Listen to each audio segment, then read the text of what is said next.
बच्चों हमारा चला है अध्याय 6 और अब तक हमने अध्याय 6 में थ्योरी पार्ट पूरे पढ़ लिए, उदाहरणों को भी हल किया, प्रश्न संख्या 1 से 10 तक भी हल किए। आज हम अतिरिक्त प्रश्नों को देखेंगे। पहले आप इन प्रश्नों को स्वयं हल करें, नहीं होता है तो कॉपी पेन लेके मेरे इस वीडियो को देखें और हल भी करते जाएं। देखिए यहाँ पे प्रश्न संख्या 11 की बात करते हैं। प्रश्न संख्या 11 में कहा गया है कि मान लीजिए किसी, क्या मानना है, प्रश्न 4 में उल्लेखित लूप स्थिर है। जो प्रश्न संख्या 4 था वहाँ पे लूप को क्या मान लें, अपन स्थिर मान लें, किंतु चुंबकीय क्षेत्र उत्पन्न करने वाले विद्युत चुम्बक में धारा का मान कम किया जाता है, जिससे चुंबकीय क्षेत्र का मान अपने प्रारंभिक मान 0.3 टेस्ला से 0.2 टेस्ला प्रति सेकंड की दर से घटता है। यहाँ पे आपको क्या दे दिया, बी में परिवर्तन दे दी 0.2। अब यदि लूप का कटा भाग जोड़ दें जिससे प्राप्त बंद लूप का प्रतिरोध 1.6 ओम हो, तो इस लूप में उत्पन्न के रूप में शक्ति ह्रास क्या होगा और इस शक्ति का जो स्रोत है वो क्या होगा, ये भी बताना है। चलिए हल करते हैं। हमने प्रश्न 4 को देखा था, एक बार आप खोल के देख लें। वहाँ पे L का मान 8 × 10⁻² मीटर था और B क्या है 2 × 10⁻² मीटर, यानी 8 सेंटीमीटर और 2 सेंटीमीटर था। यहाँ पे आपको dB/dt दिया हुआ है कितना, 0.02 टेस्ला पर सेकेंड। R हमें दिया हुआ है 1.6 ओम, ठीक है। R का मान भी हमें कितना दिया हुआ है 1.6 ओम। लूप का हम क्षेत्रफल निकाल लें। लूप आयताकार है, आयत का क्षेत्रफल हम जानते हैं लंबाई गुणा क्या होता है, चौड़ाई होता है। लंबाई इंटू चौड़ाई किया, लंबाई और चौड़ाई को गुणा करेंगे, 8 को 2 से गुणा किया 16, 10⁻2 को 10⁻2 से गुणा करेंगे, ये आ जाएगा 10⁻4 मीटर, ठीक है। हालांकि ये क्या है आपका, ये क्षेत्रफल है, इसलिए क्या हो जाएगा अपने पास मीटर का स्क्वायर। समझिए बात को भाई, अपन ने 8 को 2 से गुणा किया 16, 10⁻2 और 10⁻2, ये अपने पास क्या आ गया, क्षेत्रफल आ गया। अब अपने को क्या करना है, ई प्रेरित निकालना है। प्रेरित विद्युत वाहक बल देखें, है ना, ई बराबर क्या होता है, d∅dt होता है। ये हमने क्या था सूत्र रख दिया, d∅dt। फाई का मान आपको पता ही है भाई, अपन ने कर लिया। फाई क्या होता है, फाई होता है AB, या BA लिख लें, ज़्यादा बेस्ट है BA। अब अपने को d∅ चाहिए, तो d∅ चाहिए तो ये क्या होगा, dBA/dt। यहाँ पे A क्या है, कांस्टेंट है, ये कांस्टेंट बाहर निकल आएगा, तो अपन ने A dB/dt लिख दिया। A का मान रख दो जो निकाल चुके हो आप, 16 × 10⁻⁴ और B का मान, यानी यहाँ पे जो B में परिवर्तन है ना, इसका मान रख दिया 0.02। इनको सरल कर लेंगे, सरल करने पे अपने पास आंसर आ जाएगा, E बराबर आएगा 0.32 × 10⁻⁴ वोल्ट। प्रेरित धारा निकाल लो। प्रेरित धारा क्या होगा, विद्युत वाहक बल बटे क्या, प्रतिरोध, E/R। तो यहाँ पे E/R लगाया, E तो अपने पास ये है ही 0.32 × 10⁻⁴, और बटे में ये R आ गया। R कितना दिया हुआ है, देखिए यहाँ पे R आपको दिया हुआ था 1.6 ओम, हमने R का मान रख दिया 1.6। इसको सरल करना है, 16 दूनी 32, कट जाएगा ये, है ना, तो ये आ जाएगा 0.2 × 10⁻⁴ एम्पियर, ठीक है। अब चर्चा करते हैं कि ऊष्मन के रूप में शक्ति ह्रास। P होता है अपना I²R, I हमने निकाल लिया, I आ गया 0.2 × 10⁻⁴। इसका स्क्वायर करूंगा तो 0.2 का स्क्वायर आपको पता ही है कितना होता है, जब हम 0.2 × 10⁻⁴ का स्क्वायर करने जा रहे हैं। समझ रहे हो बात को, ये आ गया अपने पास I²। तो 0.2 का स्क्वायर कितना होगा, 0.04, और 10⁻⁴ का स्क्वायर होगा 10⁻8। ये अपन ने यहाँ लिख लिया 0.04 × 10⁻8। इधर बात करें, अब क्या बचा, R का मान आपके पास है ही 1.6, 1.6। इनको सरल कर लो, 16 चौक 64, घातों को सही कर लेंगे तो ये आ जाएगा अपने पास, जो P है ये आएगा 6.4 × 10⁻10 वाट। ये दुश्मन के रूप में क्या हो गया, शक्ति ह्रास हो गया। इस शक्ति का स्रोत वह वायु ऊर्जा है जो चुंबकीय क्षेत्र में परिवर्तन कर रही है। चुंबकीय क्षेत्र में जो परिवर्तन कर रही है वही इसका क्या है, सोर्स है, स्रोत है, ठीक है। चलिए बात करते हैं प्रश्न संख्या 12 की। क्वेश्चन नंबर 12 देखें। 12 में देखिए क्या कह रहे हैं, ये 12 सेंटीमीटर भुजा वाला वर्गाकार लूप जिसकी भुजाएं x एवं y अक्षों के समांतर है, x दिशा में 8 सेंटीमीटर प्रति सेकंड की गति से चलाया जा रहा है। लूप तथा उसकी गति का परिवेश धनात्मक z दिशा के चुंबकीय क्षेत्र का है। आगे बोल रहे हैं चुंबकीय क्षेत्र ना तो एक समान है और ना ही समय के साथ नियत है। चुंबकीय क्षेत्र एक समान भी नहीं है, समय के साथ नियत भी नहीं है। इस क्षेत्र की ऋणात्मक दिशा में प्रवणता 10⁻³ टेस्ला पर सेंटीमीटर है, यानी ऋणात्मक x अक्ष की दिशा में इकाई सेंटीमीटर दूरी पर क्षेत्र के मान में 10⁻³ टेस्ला पर सेंटीमीटर की वृद्धि होती है, ये कहना चाहते हैं। ठीक है, तथा क्षेत्र के मान में 10⁻³ टेस्ला पर सेकंड की दर से कमी भी हो रही है। ठीक है, यदि कुंडली का प्रतिरोध 4.50 मिली ओम है तो प्रेरित धारा का परिमाण और हमें क्या करनी है, उसकी दिशा भी ज्ञात करनी है। तो प्रश्न को एक बार आप और पढ़ लें, उससे कुछ बातें आपके समझ में आ जाएगी कि हमें क्या दिया गया है और क्या पूछा गया है। आपको दिया गया है लूप की भुजा। लूप की भुजा कितनी है? L बराबर 12 सेंटीमीटर है। लूप कैसा है? वर्गाकार है। वर्ग का क्षेत्रफल हम जानते हैं क्या होता है, भुजा स्क्वायर होता है। तो 12 का स्क्वायर कर लेंगे, यहाँ पे हमने क्या किया, 12 का स्क्वायर किया, 144 सेंटीमीटर स्क्वायर होगा। मीटर में बदलना चाहते हैं तो 10⁻² का स्क्वायर और गुणा कर दीजिए, यानी आ जाएगा 10⁻⁴ मीटर स्क्वायर। समझ गए बात को? अपने को वेग दे रखा है v 8 सेंटीमीटर पर सेकेंड, है ना, हमें v दिया हुआ है 8 सेंटीमीटर पर सेकेंड। इसको मीटर पर सेकेंड में बदल लेते हैं। सेंटीमीटर को मीटर में बदलने के लिए 10 की घात हमने क्या किया, -2 से गुणा कर लिया, तो ये बन गया आपका 8 × 10⁻² मीटर पर सेकेंड। क्लियर यहाँ तक? अब देखिए वहाँ पे क्या दिया हुआ है, यहाँ पे आपको दिया हुआ था कि x में, यहाँ देखिए 10⁻³ टेस्ला सेंटीमीटर पर सेंटीमीटर, ये परिवर्तन है b का x के सापेक्ष। तो यह आ गया db बराबर क्या हो गया अपने पास, ये हो गया db dx बराबर 10⁻³ टेस्ला प्रति सेंटीमीटर। ओके, यहाँ पे हम क्या करें, चाहे तो हम इसको टेस्ला सेंटीमीटर है, मीटर में जब बदलेंगे तो इसको मीटर में बदल देंगे, तो 10⁻² को हटा दिया, तो ये आ गया 10⁻1 टेस्ला प्रति मीटर।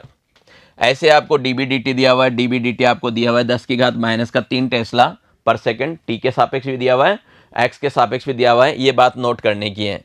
हमें यहाँ पे r दिया हुआ है 4.5 मिली ओम।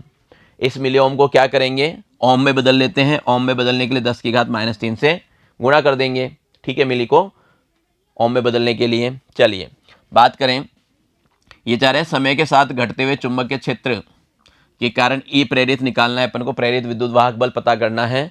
तो वही अपना फॉर्मूला हो जाएगा, क्या हो जाएगा, अपने को ये पता है ई बराबर क्या, d∅dt, और इसको अपन क्या लिख लें, फाई को क्या लिखोगे, फाई अपने को पता है बी ए होता है, ए कांस्टेंट है, ए बाहर निकाल दिया, ये आ गया a dB dt। ये अपन ने लिख लिया a dB dt। ए का मान रख दीजिए, आपके पास है 144 × 10⁻⁴, और dB dt का भी मान है अपने पास कितना, dB dt का मान देखिए दे रखा है 10⁻³ टेस्ला प्रति सेकंड, तो ये अपन ने रख दिया 10⁻3। ठीक है, इसको सरल कर लो, सरल हो जाएगा। ये 10⁻⁴ है, ये 10⁻3 है, तो 10⁻7 हो गया, 2 दशमलव और लगा लेंगे तो 10⁻, क्या होगा, 5 हो जाएगा। तो अपने पास ये प्रेरित विद्युत वाहक बल का मान आ गया 1.44 × 10⁻5 वोल्ट। क्लियर? अब देखिए यहाँ पे x दिशा में गति के कारण घटते हुए, यानी x दिशा में क्या हो रही है, वृद्धि हो रही है। तो चुंबकीय क्षेत्र के कारण प्रेरित विद्युत वाहक बल दूसरा निकालें, E2 प्रेरित, ये क्या होगा, A। अब ये अपने पास है ना, इसको समझना पड़ेगा अपने को एक बार। ये अपने पास है, देखिए dB dt, इसको अपन यूँ लिख सकते हैं क्या, dB, यहाँ dx लगा दिया, यहाँ भी क्या किया मैंने, dx लगा दिया, तो इस तरह लिखा जा सकता है। हम dB dt को इस तरह लिख सकते हैं, dB dx dot dx dt, है ना। तो ये हो गया आपका dB dx, और dx dt तो आप जानते हो क्या होता है, v होता है। तो कुल मिला के हम क्या कर सकते हैं, इस dB dt को इस फॉर्म में लिख सकते हैं, dB dx इंटू v। तो ऐसा ही कुछ यहाँ करने जा रहे हैं। ये e जो है वो होगा a dB dx into dx dt, यानी ये dB dt है, इसको हमने इस तरह लिख लिया, और ये बन गया आपका av dB dx। समझ गए बात को? चलिए अब मान रख दें, a का मान हमने रख दिया 144 × 10⁻⁴, उधर हो गया अपने पास और भी सारे मान दिए हुए हैं, v का दिया हुआ है ना, अपने को किसका मान चाहिए, a का दे दिया, v का दिया, dB dx का मान अभी अपन ने निकाल लिया था, 10 की घात कितना निकला था, -1। तो ये अपने पास दूसरा प्रेरित विद्युत वाहक बल आ गया 11.52 × 10⁻5 वोल्ट। देखिए दोनों ही स्थितियों में चुंबकीय क्षेत्र क्या हो रहा है, कम हो रहा है ना। अतः दोनों स्थितियों में प्रेरित विद्युत वाहक बल क्या है, समान दिशा में होगा, और जो कुल प्रेरित विद्युत वाहक बल होगा वो क्या होगा, एक दिशा में होने के कारण उसको हम क्या करेंगे, ऐड कर देंगे, जोड़ देंगे। तो पहले वाले और दूसरे वाले को जोड़ दिया जोड़ने पे आपको ये प्राप्त हो जाएगा 12.96 इंटू 10 की घात माइनस का 5 वोल्ट। क्लियर। चलिए अब बात करते हैं प्रेरित धारा की। प्रेरित धारा I बराबर क्या होगा, E अपॉन आर। ई अपने को निकला हुआ है, आर रखना है, E अपॉन आर यानी E अपन ने रख दिया 12.96 इंटू 10 की घात माइनस का 5, और आर अपने को पता ही है 4.5 इंटू क्या है 10 की घात माइनस का 3 है, अपन ने ये निकाला था। याद करो मिली ओम दिया हुआ था, तो मिली ओम को हमने क्या किया था, ओम में कन्वर्ट किया था। यहाँ पे अपने को क्या दिया हुआ था, ये 4.50 मिली ओम दिया था, इसको हमने कन्वर्ट किया था तो ये आ गया था 4.5 इंटू 10 की घात माइनस का 3 ओम। तो ये मान हमने क्या किया, रख दिया। आप सरल कर लो, इनको हल करोगे, हल करने पे आपके पास ये आ जाएगा 2.88 इंटू 10 की घात माइनस का 2 एम्पियर। ये अपने पास क्या आ गई, धारा आ गई। अब जो प्रेरित धारा की दिशा है इस प्रकार होगी कि यह धनात्मक जेड दिशा में फ्लक्स में वृद्धि करें। ठीक है, जैसे यदि लूप प्रेक्षक के दाईं ओर गतिशील है तो धारा लूप में क्या होगी, वामावर्ती हो जाएगी। तो ये इसकी धारा की दिशा हो जाएगी। प्रश्न संख्या 13 देखें हम। प्रश्न संख्या 13 को देखें। यहाँ कह रहे हैं एक शक्तिशाली लाउड स्पीकर के चुंबक के ध्रुवों के बीच चुंबक के क्षेत्र की तीव्रता के परिमाण का मापन किया जाना है। इस हेतु एक छोटी चपटी 3 सेंटीमीटर स्क्वायर क्षेत्रफल की अन्वेषी कुंडली यानी सर्च कॉइल को बोलते हैं, अन्वेषी कुंडली का प्रयोग किया गया है। इस कुंडली में पास पास लिपटे 25 फेरे हैं तथा इसे चुंबकीय क्षेत्र के लंबवत व्यवस्थित किया गया है, और तब इसे द्रुत गति से क्षेत्र के बाहर निकाला जाता है। द्रुत यानी तेजी से बाहर निकाला जाता है। तुल्यतः एक अन्य विधि में अन्वेषी कुंडली को तेजी से घुमा देते हैं। ठीक है, जिससे क्या होता है, कुंडली का तल चुंबकीय क्षेत्र के समांतर हो जाए। इस तरह घुमाते हैं कि क्या हो, कुंडली का तल चुंबकीय क्षेत्र के समांतर हो जाए। इन दोनों घटनाओं में कुल 7.5 मिली कूलाम आवेश का प्रवाह होता है, जिसे परिपथ में प्रक्षेप धारा मापी लगाकर ज्ञात किया जा सकता है। ठीक है, कुंडली तथा धारा मापी का संयुक्त प्रतिरोध 0.50 ओम है। चुंबक की क्षेत्र की तीव्रता का आकलन करना है, हमें बी का मान पता करना है। तो चलिए देखें, हल कर लें। हमें क्या क्या दिया हुआ है, क्षेत्रफल दे रखा है कितना, 2 सेंटीमीटर स्क्वायर, 2 इंटू 10 की घात माइनस का 4 मीटर स्क्वायर हो जाएगा। फेरों की संख्या n 25 दे रखे हैं वहाँ पे। आर अपन को 0.50 ओम दे रखा है, और जो आवेश है Q वो 7.5 मिली कूलाम है। इस मिली कूलाम को कूलाम में बदलेंगे तो ये हो जाएगा 7.5 इंटू 10 की घात माइनस का 3 कूलाम। ठीक है, अब कुंडली से संबद्ध प्रारंभिक चुंबकीय फ्लक्स निकालें φ1। सूत्र से φ1 बराबर क्या रख दिया, BA रख दिया। ठीक है, कुंडली को बाहर निकालने में संबद्ध चुंबकीय फ्लक्स φ2 क्या होगा, 0 हो जाएगा। क्यों, क्योंकि उसको क्या कर रहे हैं हम, 90 डिग्री पे घुमा रहे हैं। बी डॉट ए होता है ना cos 90, cos 90 की वजह से क्या हो गया, 0 हो गया। प्रेरित आवेश की बात करें, प्रेरित आवेश क्या हो गया, Q बराबर अपन को सूत्र पता ही है, N बटा आर। φ1 माइनस क्या हो जाएगा, φ2 हो जाएगा। तो यहाँ पे क्या करें, मान रख दें, φ1 का मान BA, φ2 का मान क्या हो गया, 0। इसको सरल कर लें तो ये आ गया आपका NBA बटा आर। यहाँ से आपको क्या करना है, B का मान प्राप्त करना है। ये अभी तक क्या आ रहा है, ये अभी तक Q का मान आ रहा है। किसका आ रहा है, ये अपने पास Q का मान आ रहा है। यहाँ से B का मान निकालेंगे तो B का मान आ जाएगा, देखिए QR बटे में NA। समझ गए बात को, यहाँ से B का मान निकालेंगे, R और Q गुणा हो जाएंगे, QR बटे में B बटे में क्या होगा, NA आ जाएगा। मान रख दीजिए, Q का मान आपको पता ही है, अभी निकाला आपने 7.5 इंटू 10 की घात माइनस का 3। R का मान रख दो, इधर क्या है N का मान और A का मान रख देंगे। इसको हल करेंगे तो B अपने पास आ जाएगा 0.75 टेस्ला। ठीक है, चलिए चर्चा करते हैं हम प्रश्न संख्या 14 की। क्वेश्चन नंबर 14 को देखें। यहाँ पे क्या है, ये कह रहे हैं चित्र में एक धातु की छड़, चित्र भी देखते हैं, PQ को दर्शाया गया है जो पट्टियों AB पर रखी है। ठीक है, एक धातु की छड़ है PQ, वो कहाँ है, पट्टियाँ AB पे रखी हुई है, तथा एक स्थायी चुंबक के ध्रुवों के मध्य स्थित है। ठीक है, पटरियाँ छड़ एवं चुंबकीय क्षेत्र परस्पर अभिलंबित दिशाओं में है। एक गैल्वेनोमीटर यानी धारा मापी जिसे कहते हैं G को पट्टरों में एक स्विच K की सहायता से संयोजित किया गया है। छड़ की लंबाई 16 सेंटीमीटर है और चुंबकीय क्षेत्र 0.50 टेस्ला है। पटरियों, छड़ तथा धारा मापी से बने बंद लूप का प्रतिरोध 9.0 मिली ओम है ना। क्षेत्र को एक समान मान लें। चलिए हल करते हैं। यहाँ पे कुछ पार्ट बनाए, वो तो अपने को जानकारी दी थी, ABCD करके से कई पार्ट बनाए हुए। ये तो अपना डायग्राम है, ये चुंबक जैसा है, यहाँ पे ये छड़ है आपका PQ, पटरियां ए और बी परस्पर समांतर हैं, ये गैल्वेनोमीटर लगा हुआ है, ये कुंजी लगी हुई है, गैल्वेनोमीटर धारा की दिशा को, धारा का जो विक्षेप है ना वो बताएगा। ठीक है, क्या कह रहे हैं, पहला पार्ट पूछ रहे हैं कि माना कुंजी के खुली है यानी ओपन है तथा छड़ 12 सेंटीमीटर प्रति सेकंड की चाल से दर्शाई गई दिशा में गतिमान है। छड़ क्या है, वेग दे दिया। प्रेरित विद्युत वाहक बल का मान एवं पोलैरिटी ध्रुवता हमें बताना है। यहाँ पे आपको क्या दिया गया है, एल का मान दिया गया है 15 सेंटीमीटर, जिसको हम क्या करेंगे मीटर में बदल लेंगे, और मीटर में बदलेंगे आ जाएगा 15 गुणा 10 की घात माइनस का 2 मीटर। सेंटीमीटर को बदलने का तरीका मैंने आपको बता ही रखा है, क्या करना है 10 की घात माइनस 2 से गुणा कर लेना है। ठीक है, बी चुंबकीय क्षेत्र की तीव्रता दे रखी है अपन को 0.50 टेस्ला। आर प्रतिरोध अपने को दिया हुआ है कितना, 9 गुणा 10 की घात माइनस का 3 ओम, क्योंकि मिली ओम था, मिली ओम को हमने क्या किया ओम में कन्वर्ट कर दिया, 10 की घात माइनस 3 से गुणा कर लिया। वेग पहले वाले पार्ट को कर रहे हैं, वेग आपको क्या दिया हुआ है 12 सेंटीमीटर प्रति सेकंड, इसको मैं क्या करूंगा मीटर में बदलूंगा, सेंटीमीटर को मीटर में बदलने के लिए 10 की घात क्या करेंगे माइनस 2 से गुणा करेंगे, तो यह आ जाएगा 12 इंटू 10 की घात माइनस 2 मीटर पर सेकंड। अब आपको यहाँ पे ये तो पता ही है प्रेरित विद्युत वाहक बल BLV होगा, है ना, गतिक विद्युत वाहक बल जिसे बोलते हैं आप, वो निकालें, गतिक विद्युत वाहक बल BLV होगा। तो बी आपका 0.50, एल अपने पास लंबाई है 15 इंटू 10 की घात माइनस का 2, और वी है आपके पास कितना, वेग दे रखा है 12 सेंटीमीटर, जिसको हमने बदला तो ये आ गया 12 गुणा 10 की घात माइनस का 2। इनको सरल कर लो, इनको सरल करोगे तो ये आएगा 9 गुणा 10 की घात माइनस का 3 वोल्ट। ठीक है, ये आपके पास आ जाएगा ई।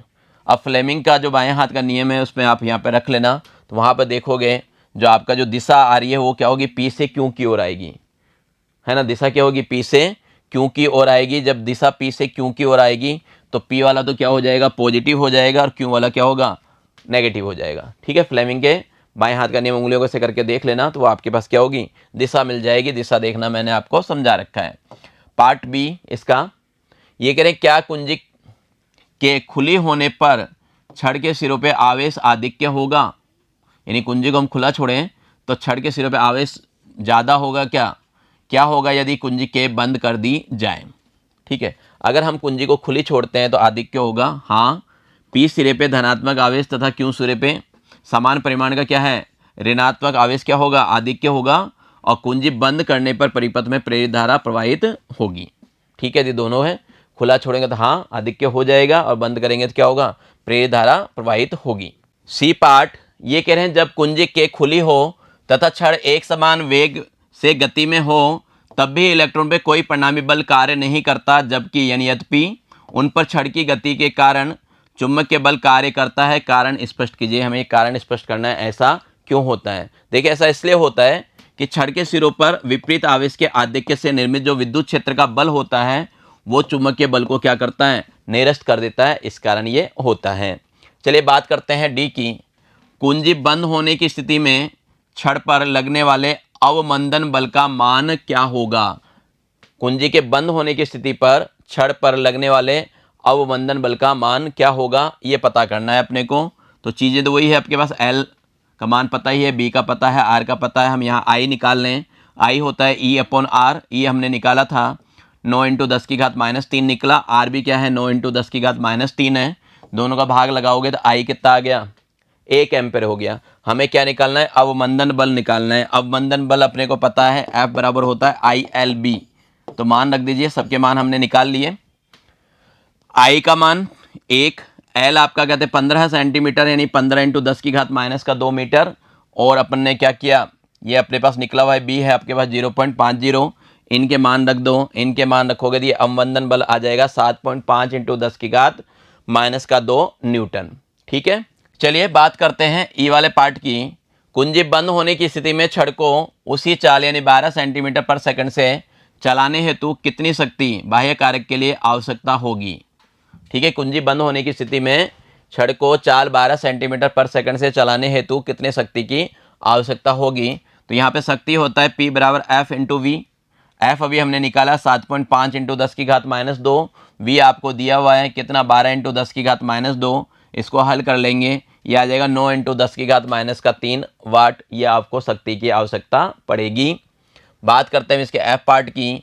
इनमें पूछा है कि बंद परिपथ में कितनी शक्ति का ऊष्मा के रूप में क्षय होगा, इस शक्ति का स्रोत क्या है।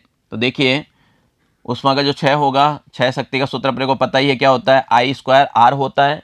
तो अपन ये आई स्क्वायर आर निकाल ले, ये आ गया 9 × 10⁻³ वाट। बात करें जी की, गतिमान क्षण में उत्पन्न विद्युत वाहक बल का मान क्या होगा यदि चुंबकीय क्षेत्र की दिशा पट्टियों के लंबवत होने के बजाय क्या हो, उनके समांतर हो जाए। लंबवत होने के बजाय क्या हो, समांतर हो जाए। जब वो समांतर होंगे तो क्या होगा, बल क्या होगा, प्रेरित विद्युत वाहक बल का मान क्या होगा, 0 प्राप्त होगा। क्यों होगा, सुन लीजिए। पट्टियों के समांतर चुंबकीय क्षेत्र चालक क्षण PQ की गति के समांतर होगा, है ना। इसका मतलब क्या हो गया, B और V क्या हो गए, समांतर हो गए। B और V समांतर होने के कारण इनका जो क्रॉस प्रोडक्ट आता है साइन थीटा आता है, थीटा में 0 का मान रखेंगे तो उससे क्या हो गया, 0 हो गया। तो E आपका क्या होगा, E आपका 0 प्राप्त होगा। बात करते हैं प्रश्न संख्या 15 की। यहाँ कह रहे हैं वायु के क्रोड वाली एक प्रणालिका में जिसकी लंबाई 30 सेंटीमीटर तथा अनुप्रस्थ काट का क्षेत्रफल 25 सेंटीमीटर स्क्वायर तथा कुल फेरे कितने हैं, 500 हैं, और उसमें क्या हो रहा है, 2.5 एम्पीयर की धारा प्रवाहित हो रही है। धारा को 10⁻³ सेकंड अल्पकाल में अचानक बंद कर दिया जाता है। धारा को क्या किया, बंद कर दिया। परिपथ में स्विच के खुले सिरों के बीच उत्पन्न औसत विद्युत वाहक बल का मान क्या होगा। परिनालिका के सिरों पर चुंबकीय क्षेत्र के परिवर्तन की उपेक्षा हम कर सकते हैं। तो देखते हैं यहाँ पे अपने को क्या दिया गया है। यहाँ हमें दे रखा है L कितना, 30 सेंटीमीटर। इसको हम क्या करेंगे, मीटर में बदल लेंगे। कैसे बदलेंगे, 10⁻² से गुणा करके। ए आपको दिया हुआ है 25 सेंटीमीटर स्क्वायर। अब इसको भी मीटर में बदलिए तो 10⁻² का स्क्वायर और करेंगे क्योंकि क्षेत्रफल है यहाँ पे, है ना। तो ये आ गया 25 × 10⁻⁴। यहाँ पे फेरों की संख्या दे रखी है 500, ठीक है। कुल फेरे एकांक में निकालने फेरे तो n बराबर क्या हो गया, यहाँ पे निकालिए, ये तो 500 आ गया, है ना। और भाग लगा लेंगे 30 × 10⁻² का। एकांक लंबाई में निकाल रहे हैं तो 30 × 10⁻² का भाग लगाया तो ये आ गया 5000/3 फेरे प्रति मीटर, ठीक है। अपने को डी आई दे रखा है, यहाँ पे देखिए, यहाँ पे क्या है, अपने को डी आई दे रखा है, धारा में परिवर्तन दे रखा है कितना है, 2.5 - 0 = 2.5 एम्पियर। और डी टी कितना है, डी टी है 10⁻³ सेकंड, है ना। अब देखिए प्रणालिका का जो स्वप्रेरित होता है उसका सूत्र होता है μ0 n² A/L। ये मान रखें, है ना। तो अब हम जानते हैं कि E जो होता है वो होता है LdIdt। E क्या होता है, LdIdt। यहाँ से L का मान रख दिया तो जो E आएगा विद्युत वाहक बल, प्रेरित विद्युत वाहक बल होगा, वो होगा μ0 n² A/dIdt और बट्टे में क्या रहेगा, L रहेगा। अब अपने को क्या करना है, इनके मान रख देने हैं। μ0 का मान होता है 4 पाई × 10⁻⁷, ये लिख दिया अपन ने। n आपका 500 था, स्क्वायर लग रहा है इसलिए अपन ने क्या किया, 2 बार लिख दिया। क्षेत्रफल 25 × 10⁻⁴। DIdt अभी निकाला था, वो कितना निकला था, DIdt अपन ने निकाला था, है ना, यहाँ पे हमने निकाला था ना। तो इसका भाग लगा दो, 2.5 बटे में 10⁻⁻3। तो ये आ गया 2.5 और बटे में 10⁻⁻3 और ये L है अपने पास 30 × 10⁻²। इसको सरल करेंगे तो प्रेरित विद्युत वाहक बल का मान हमारे पास आ जाएगा 6.54 वोल्ट। इसको हल करने पे ये अपने को प्राप्त होगा। चलिए चर्चा करते हैं प्रश्न संख्या 16 की। 16 पे चर्चा करें। यहाँ कह रहे हैं, ए पार्ट है इसका, चित्र में दर्शाए अनुसार एक लंबे सीधे तार तथा एक वर्गाकार लूप जिसकी एक भुजा की लंबाई a है, इसके लिए हमें क्या करना है, अन्योन्य प्रेरकत्व का व्यंजक प्राप्त करना है। यहाँ पे ये चित्र दिया हुआ है, यहाँ से x दूरी पे अपन ने इसको ले रखा है। वर्गाकार है तो वर्ग की चारों भुजाएं क्या होती हैं, बराबर होती है, ठीक है। चलिए हल करते हैं। हमने मान लिया तार से x' दूरी पर वर्गाकार लूप में एक dx चौड़ाई का अल्पांश पट्टी है। हमने क्या किया, यहाँ से कितनी दूरी पे, x' दूरी पे हमने क्या किया, एक पट्टी ले ली जिसको अपन ने क्या किया, पट्टी की चौड़ाई कितनी मान ली, dx मान लिया। समझ गए, ठीक है। अतः पट्टी पर धारावाही चालक तार का चुंबकीय क्षेत्र क्या होगा, ये हो जाएगा μ0 I बटे में 2 पाई और दूरी आ जाएगी x'। पट्टी से संबद्ध चुंबकीय फ्लक्स निकालना चाहें तो d फाई बराबर ये होगा BdA, ठीक है, BdA। तो देखिए यहाँ पे B का मान तो ये है, ध्यान देना, μ0 I बटे 2 पाई x, है ना। क्षेत्रफल देखें तो यहाँ पे क्षेत्रफल देखो इस वाले पार्ट की, केवल मैं क्या कर रहा हूँ, इस वाले पार्ट की क्षेत्रफल की बात कर रहा हूँ। तो ये क्या हो गया, आयत बन गया। और आयत क्या होता है, लंबाई गुणा चौड़ाई। तो लंबाई तो ये a हो गई और चौड़ाई कितनी हो गई, dx हो गई। तो ये हो गया क्षेत्रफल इसका a इंटू डी एक्स। समझे क्या बात को, क्षेत्रफल कितना हो गया, a इंटू डी एक्स। ये अपन ने क्षेत्रफल रख दिया। अब अपने को क्या करना है, फाई ज्ञात करना है। हमारे पास तो क्या है, ये डी फाई है, फाई ज्ञात करना है। तो इससे क्या करना पड़ेगा मुझे, फाई ज्ञात करने के लिए, फाई ज्ञात करने के लिए क्या करना पड़ेगा, डी फाई का जब समाकलन करूंगा तो क्या मिलेगा, फाई मिलेगा। इधर समाकलन कर दिया। इधर एक्स की बात करें, ये कहाँ तक जाएगा, अगर एक्स की बात करेंगे ये कहाँ तक जाएगा, देखिए डी एक्स बना रहे हो ना आप, यहाँ भी बन सकता है, यहाँ भी बन सकता है, कहीं भी बन सकता है, ये यहाँ तक बन सकता है। लास्ट यहाँ तक का मतलब क्या हो गया, पहले अपन ने यहाँ से बनाया एक्स से, लास्ट कहाँ तक जा सकता है, एक्स प्लस ए तक। ये अपनी क्या हो गई, लिमिट हो गई। लिमिट क्या होगी, एक्स से एक्स प्लस ए तक चलेगी। इसकी लिमिट क्या होगी, एक्स से एक्स प्लस ए तक चलेगी। अब देखिए यहाँ पे जो कांस्टेंट है उसको बाहर निकालें। हमें क्या करना है, कांस्टेंट को बाहर निकालना है। म्यू जीरो कांस्टेंट, ए आई कांस्टेंट, दो constant, pi constant, a constant. ये हमने क्या किया, कांस्टेंट को बाहर निकाल लिया। म्यू जीरो आई ए बटे में 2 पाई, ये बाहर आ गया। ठीक है, अंदर क्या बचा, अंदर अपने पास बचा, यहाँ पे कर लेते हैं इसको, इस सवाल को हम क्या करें, इधर कर लेते हैं। हमने निकाल लिया म्यू जीरो, ठीक है, आई निकाल लिया, ए निकाल लिया, और बट्टे में क्या है, 2 पाई को भी हमने बाहर निकाल लिया। अंदर क्या बचा, अंदर बच गया म्यू जीरो गया, आई गया, 2 पाई गया, ए गया, तो अंदर बच गया आपके पास डी एक्स डेस बटा एक्स डेस। अब इसका क्या करना है, समाकलन करना है। आप अच्छी तरह जानते हो 1/x का जो समाकलन होता है ये अपने को पता है क्या होता है, log x ही होता है। तो यहाँ पे क्या हो जाएगा, log x डेस हो जाएगा। निश्चित समाकलन है, अपर लिमिट माइनस लोअर लिमिट लगेगी। पहले ऊपर वाली लिमिट लगाएंगे, बाद में नीचे वाली लिमिट लगाएंगे। ठीक है, ऊपर वाली लिमिट लगाओगे तो कैसे होगा, हाँ चलिए इसको एक अलग से कर ही लेते हैं। ये अपने पास है x, ये क्या था अपने पास x प्लस ए। ठीक है, बाहर हमने निकाल लिया म्यू जीरो, है ना, और क्या निकाला, आई ए बटा 2 पाई, आई ए बटा 2 पाई। अंदर क्या बचा, अंदर आपके पास बचा था डी एक्स बटा एक्स डेस। इसका हमने समाकलन किया, तो समाकलन करोगे तो ये म्यू जीरो आई ए बटे में क्या 2 पाई, ठीक है, बटे में 2 पाई।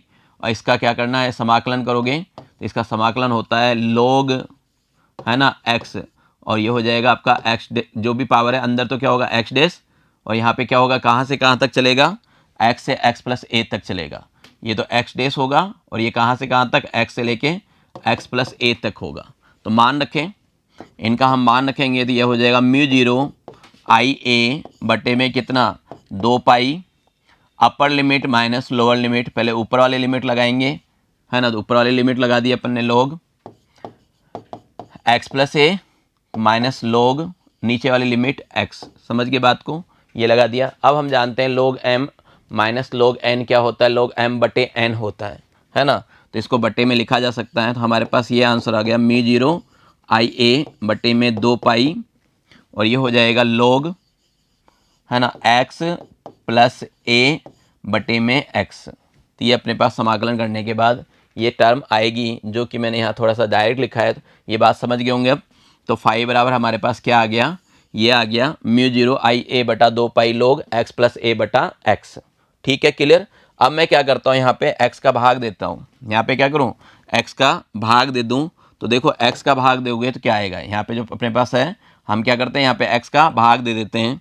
x का भाग दें, केवल इसकी बात कर रहा हूँ, समझ जाना। इसमें क्या कर रहे हैं, हम x का भाग दे रहे हैं, तो ये बन जाएगा log, ऊपर x का भाग दिया 1, ये a बटा x। ठीक है, x का x में भाग दिया 1 और a बटा x। इसको अपन पलट के ये लिख सकते हैं। यहाँ मैंने यही चीज़ लिखा है, म्यू जीरो आई ए बटा 2 पाई log a upon x plus 1। समझ गए होंगे बात को, अच्छा क्वेश्चन है, समझ में आ गया होगा। अब इसकी तुलना हम क्या करें, हम जानते हैं फाई बराबर एम आई होता है, और यहाँ पे हमारे पास फाई ये आ रहा है, तो इसकी तुलना कर लो, इस आई को अलग कर दो। तो एम का मान क्या आएगा, एम का मान आएगा म्यू जीरो ए बटा 2 पाई log a upon x plus 1। तो हम इसकी क्या करें, कंपेयर कर लें। तो कंपेयर किए तो हमारे पास ये एम का मान आ गया म्यू जीरो ए बटे में 2 पाई log a upon x plus 1। समझ गए बात को, एक बार प्रयास करोगे तो आ जाएगा। चलिए इसका देखते हैं बी पार्ट। बी पार्ट में कह रहा है कि अब मान लीजिए कि सीधे तार में 50 एम्पीयर की धारा प्रवाहित हो रही है तथा लूप एक स्थिर वेग v बराबर 10 मीटर प्रति सेकंड से दाईं ओर गति कर रहा है। लूप में प्रेरित विद्युत वाहक बल का परिकलन करना उस क्षण पे जब x का मान कितना हो, 0.2 मीटर हो, और लूप की जो भुजा ले रखी है ए कितना लेनी है अपन को, 0.1 मीटर लेना है। साथ में अपन को ये भी मानना है कि उसका प्रतिरोध क्या है, बहुत अधिक है। ठीक है, चलिए हल करते हैं। हमें यहाँ चाहिए प्रेरित विद्युत वाहक बल यानी गतिक विद्युत वाहक बल निकालना है। हम जानते हैं गतिक विद्युत वाहक बल BLV होता है और बी का आपको मान पता है, बी का मान क्या होता है, μ0I/2π। यहाँ पे क्या लोगे, एक्स लोगे आर की जगह, तो अपन ने 2πx ले लिया LV।